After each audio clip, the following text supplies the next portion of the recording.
Hi, and welcome to Coach's Corner, where systems matter and both personal and professional learning and development is beneficial for everyone and essential for some. As always, please like, subscribe, comment, share, and hit the notification bell. Let's get started. Positive discipline. Yeah, so we know what negative discipline looks like, right? It's always punitive, it's always punishment, it's whatever. Yeah. So, one of the things that, I'm a big believer in, as you know, is prevention versus intervention. Yeah. And so we would set a lot of things up. Well, I to be honest with you, I didn't have that problem. Okay. I would guide behavior, and that's as far as it ever went with me. Right? Like, I didn't have to discipline anybody. Yeah. But we always thought, man, how can we do this a little bit different? Right, because not everyone is like you. Yeah, I mean, that's right. Yeah. Yeah, right. Because I could look at you and you'd stop. Yeah. Right. And so everybody's different. That's the art and the science, as we've talked about. And so, what would happen? Like, one of our favorite things was you're on an in-house timeout. Okay. And now some people say, well, that could be negative, right? That could be not a positive discipline, but a discipline. No, because the way we presented it was, I think you just need a little time to think about what you might do differently in the future in this situation. Yeah. So we would do an in-house. They would go to not a bing bag because that'd be a reward, but go over wherever in the corner, whatever. You don't have to face the corner. That's discipline. Right. Right. Like, you're being punished. Face the corner. Come on. Right. But just go over and let's think about it. And then they'd come back and they'd have to tell a partner or a buddy, or if you weren't as the teacher or program leader wasn't busy, what they might do differently next time in that situation. Okay. Yeah. So then we had another thing that we would do, which would be an out of the house or out of the room timeout, which was the same thing, but now you're out of the room. Right, now you're isolated. Yeah, now you're isolated. There's nothing else to distract you. Yeah. Give you some real chance to think about it. Yeah. Right? And then what we would do is we would, send them, we'd have reciprocal teacher buddies. We'd send them to the other room. Okay. And then they would, maybe do, an essay or, something of that nature. Yeah. But it was real positive. It wasn't like, I'm going to call your mom and they're going to spank your butt or, stuff like that. We tried to keep it positive as we can. Not because, look, if you need to get slapped around, then you need to get slapped around. So it wasn't like, let's give everybody an 8th place, participation trophy. Yeah. Like, what? That's stupid. Yeah. Even my mom, 74 years old, she said, we have screwed up a generation. And my mom is so smart when it comes to education, period, and, all that. Yeah. She said, we have screwed up a generation because of 8th grade or 8th place participation trophies. Yeah. Hey, that's strong words. But I'm telling you, if you met my mom, G-Ma, she'd get ready to come out with some stuff. She's spot on, man. She doesn't miss much. Yeah. Right? Yeah. If she was a baseball player, she'd be making about $100 billion a year. She'd be hitting 900. Yeah, that's true. You have any good fun stories from anything in the trilogy, whether that's positive discipline or managing the environment or behavior guidance? Yeah, I got a bunch, but the funniest one. So I'm managing the environment. We were playing a sport, and I get it all set up for the kids and everything. Well, I missed the spot, but guess who? I didn't break my ankle, but guess who twisted their ankle real good in there? Yeah, me. Oh, you. Oh, yeah. Okay, all right. Yeah, so, that's hilarious, right? Yeah. So I'm trying to do everything right and do it with the kids. I'm probably 25 years old and get it all situated, make sure. Nobody does that. Yeah. How many coaches do you know that actually did any of that, right? So I do it all right, and then I'm backing up, looking at a player, so I don't remember the exact situation. Yeah. And I fall in and sprain my ankle. Oh. And it was like, it's like those things we talk about. You get everything set up perfect, everything's nice, and it still falls apart. Somehow. But I always look at it and say, well, what if you didn't do everything nice? The chances are it's probably going to fall apart more times in a worse way or a higher percentage or whatever. That kind of stuff. Yeah, that's funny. Yeah, I was like, gosh, dang, man. Now we're going to move to what you call the Fab Four. So it's those 3 that we just discussed. Yeah. And we're now adding safety. Right? Yes. Okay. And so was that because that's the next most important that you guys felt? Yeah. Certain amount of time. Yeah, okay. Right. I mean, really, that's probably number one. Right. I mean, right. I always say, well, if you don't have the kid because he's lost, then probably you can't teach him nothing, and you're not going to be able to guide his behavior, anything else. But that's, I'm not saying it's a given that people are safe, but probably it's a given that they're safe to the point where they'll be there. Yeah. And so the trilogy made better sense in that fashion. Does that make sense? Yeah, gotcha. But what we would do with safety is like line of sight, little things, right? So let's say that I had a group of 30 kids. And so let's say that the majority of the kids were, to the north of where I was at, okay? And so if I turn my back to the majority of the kids to help the one kid, then I don't have line of sight. I can't see them. That's not safe. Because if somebody comes through the door, right, I don't know what's going on. Yeah. Or what about if we're walking? So how many of your teachers would walk in front?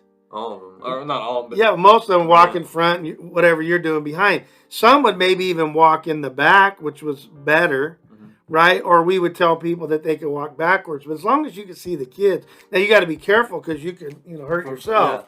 Yeah. But position yourself to where you always have a line of sight to where that's at. And obviously there's a bunch of other safety factors. Yeah. Scissors. I mean, there's blah, blah. But that was the one thing that came up a lot is, why would you turn your back on the students? Right. Why would you turn your back on 29 to help one? Yeah. Right. We would never do. No animal would ever do that. Yeah. No. Right. We don't do that. People don't do that. But that's we get lost in the shuffle. Yeah.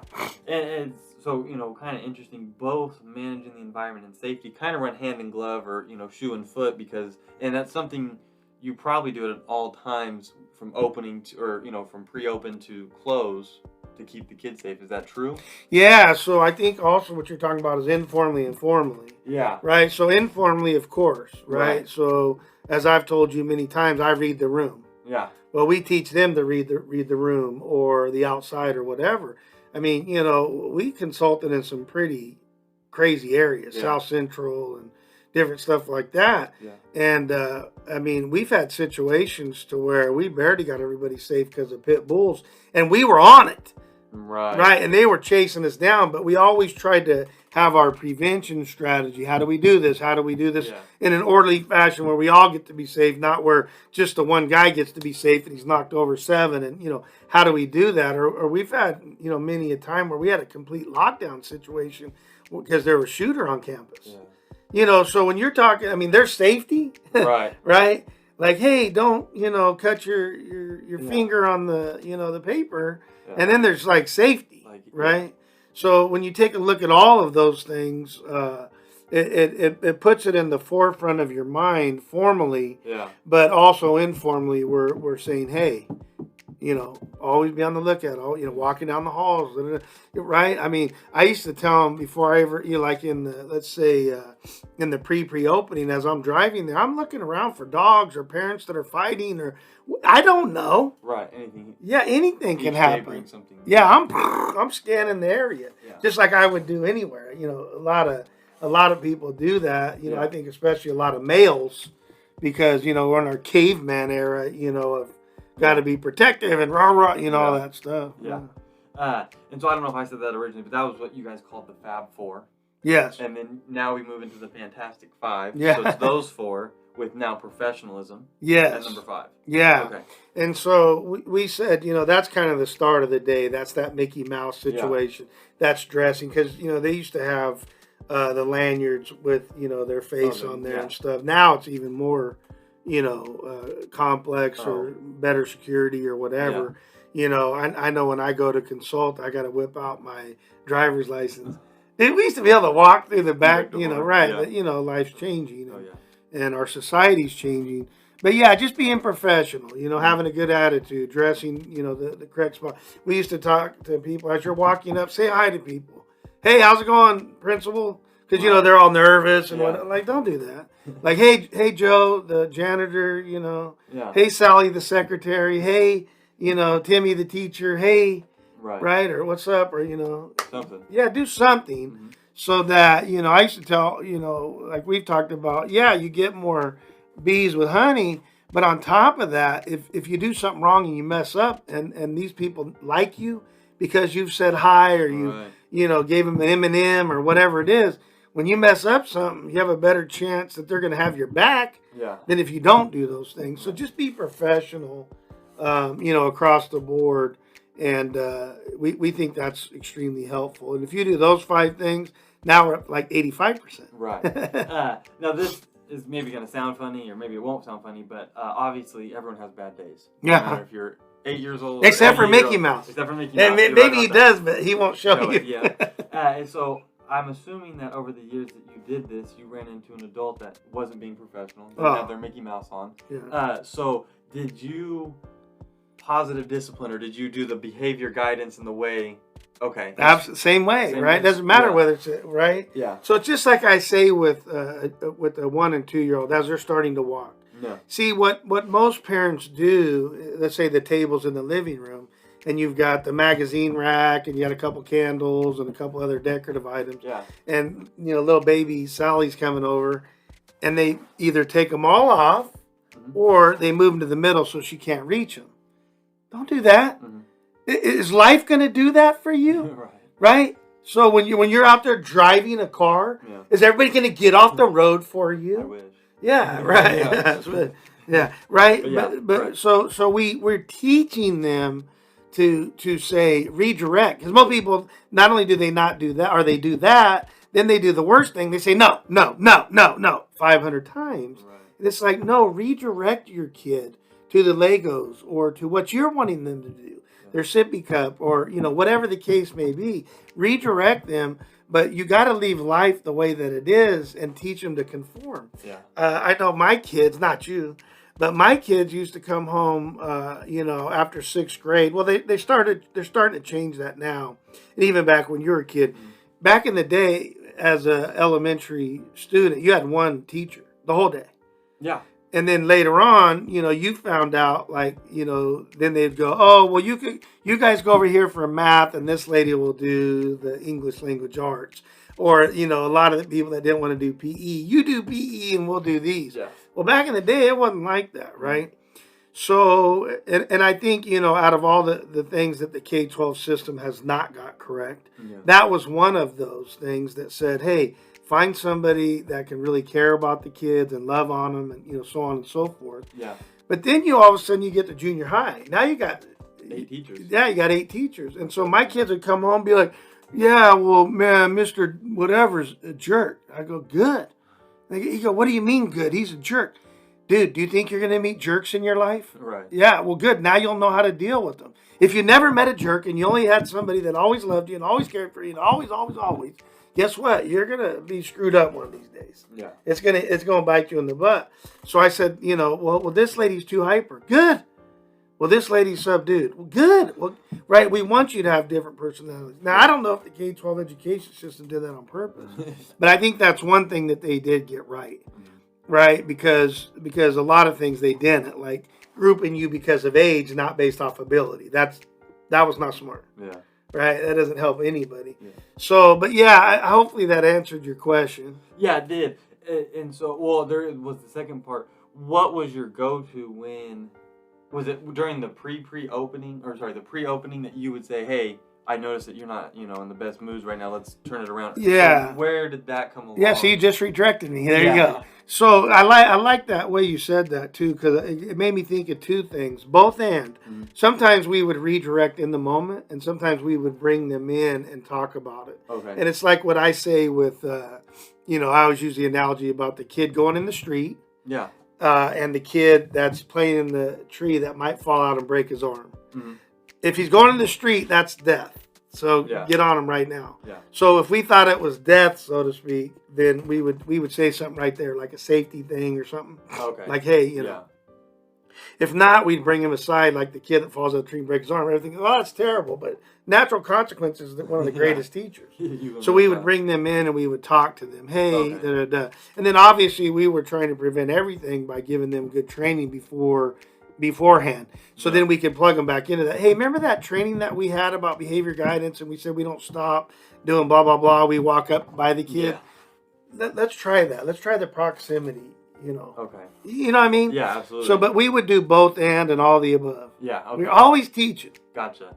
And then just, any fun or funny stories that you have just from teaching professionalism, or something that, someone did to, if they had a bad day, they knew right when I walked in, okay, Mickey Mouse. Yeah, well, I don't have one that comes to mind on that, but I have one with with the way they dressed. Oh, okay. So the one person, and this happened like 4 times a year, same person. Her name's not Cindy, but she would be dressing in the dark because she get up real early, and she'd put on like 2 different pairs of shoes or 2 different socks. Now that's popular now, or red and green. Yeah. But back in the day, that wasn't popular. So I mean, that's not a big deal, but it's the first thing that kind of was funny to me. Yeah. We'd walk in and we go, "Did you dress in the dark?" "Yeah." "Why?"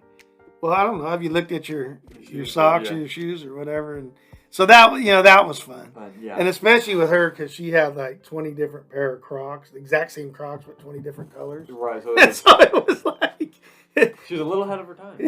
Yeah, exactly. Yeah, right. Trendsetter. That's what we should do. We should just look at weird stuff and go, "Oh, okay," or what we consider to be weird, and go, "Oh, that's a new trend." Yeah. And so now we'll move to the complete Nifty 9. Okay. And so, again, it's the 5 that we discussed. Yeah. And now we're going to add direct and tell. Yeah. I'm not going to say these in order, but direct and tell. Yeah, but can we just start one at a time then? Because you know how my brain goes, or no? So we'll start with direct and tell. Okay. So the direct and the tell is the lowest level of, I don't even call it teaching, I call it telling. Yeah. For obvious reason. But the difference is the direct is not only you're telling them, but you're telling them exactly what to do. So if I said to you, "Hey, you need to quit playing with the basketball." Yeah. Okay, or let me say that better. "You need to put the basketball up." Mm-hmm. "No, not with 2 hands, with 1 hand." "No, you don't do it like that. You don't roll it over. You pick it up." So you're not only telling them what to do, but you're directing them on how to do it. So that's why we say direct is really bad. Yeah. Right? Because who owns it? You do. Yeah. It's exhausting, for goodness sake. But even telling is really hard, right? Okay. So go put the Legos up. 3 seconds later, go put the basketball up. 3 seconds later, push your chair in. So you're telling them, and so you're exhausted. And we used to watch these people do it. So we would say direct and telling versus questioning techniques. Okay. So the questioning techniques would come into where we would say things like one like, I don't say command, but a question that would cover 4 or 5 things. Mm-hmm. So let's say you were beginning to transition from indoors to go to PE. Yeah. So you'd stop everybody. You'd have what we call an attention getter. I used to go, "Ready," and they go, "Hit," and they have to instantly be quiet because that was a safety thing too. Yeah. Attention getter. I said, this isn't an ego thing that you're in. I said, because I didn't play around. Like, you're instantly there. Because if I saw somebody that was whatever, do this. Now we got to get in a direct and tell mode because it's an emergency. Yeah. So we get their attention, and I'd say, "Okay, hey, we're getting ready to transition from here to outside. What do you guys think would be important to make sure that transition goes smoothly?" Little Johnny raised his hand, said, "I need to push in my chair." Little Sally said, "I need to clean up my mess." Little Fred said, whatever they say. Right. Now remember, I've already played King and Queen of the World, so I know exactly where they're at. And so then I say, "Okay, well, what about dumping the trash? Or what about picking stuff off the floor?" Whatever it is. Right? And so now we get all of that. And I say, "Okay, we're all clear on what you guys said needs to happen?" Right. "Okay, what's a good time frame?" See, I twisted on them. Yeah. "What's a good time frame for that to happen?" And they go, 30 seconds, a minute, 2 minutes, whatever they'd say. I say, "Okay, hop to it." And then I'd give them a countdown, at 10 and whatever. I wasn't paying attention at the time. If they said 3 minutes, it could have been 7 minutes. It could have been after a minute. Yeah. Okay, 30 seconds. Everybody's like, "Whoop!" Right? They're on it. Yeah. And so I would think that that's a big difference between directing, which is really bad, telling, which isn't much better, and doing a questioning technique to get them to think and take the ownership and all of that. And when you tell them, it's not good to begin with. if you don't tell them everything, they miss stuff. Right. Right. If you do it correctly, they'll do all that and probably come up and ask you like, "Hey, what else can I do for you?" Right. Got it. Right. So it's very powerful, the difference between the two. And think about with parents at home, or what about if you're a businessman or an entrepreneur? It doesn't matter. Yeah. You can do the same thing with everybody. You know, it's like I tell my wife, not you, Susan, but my other wife. I'm like, quit directing and telling. Mm-hmm. Do you think these guys are ever going to drive on their own? Do you think they're going to have to make a decision about drinking or drugs or sex or, whatever? Yeah. Well, if you plan on being there, telling them what they're no, don't do that. No, put this on, put the ring on. No, don't do any of that. Got it. If you need to contact Brett or Coach, please do so on his social media accounts, email, and or text. You can find that information in the description below. Again, please like, subscribe, comment, share, and hit the notification bell. Thanks, and we hope you enjoyed.